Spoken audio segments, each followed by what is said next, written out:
One of the things you've sort of spoken to me about before is about being quite proud about being a woman in coffee.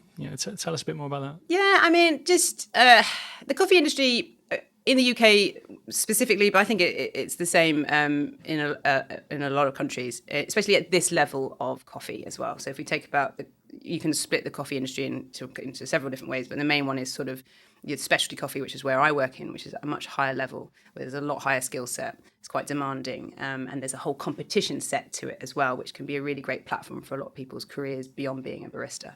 And then you've got the other side of it, which is just like kind of your bog standard, just sort of coffee for coffee's sake kind of being served.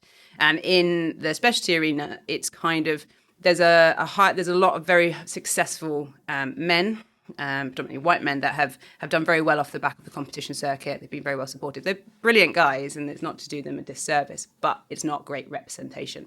And I would say that although it is changing now, we need to bring more women or non-binary people of colour to be invited and to be represented into our industry, because it is lacking at the moment, and especially in those roles that are maybe better paid, or more above kind of barista level, above kind of front of house level. There, you do get people in management at those levels, but there's so many cool things to do in coffee, and in the competition circuit where you get a great platform and it can lead on to all sorts of exciting careers, we're not very well represented. So starting my business from that point of view was quite daunting, and the imposter syndrome was huge. And I've had that throughout my whole career in coffee, actually, the imposter syndrome. So a lot of my peers are men, and I always compare. I always felt that I wasn't as good, or I wasn't for whatever reason.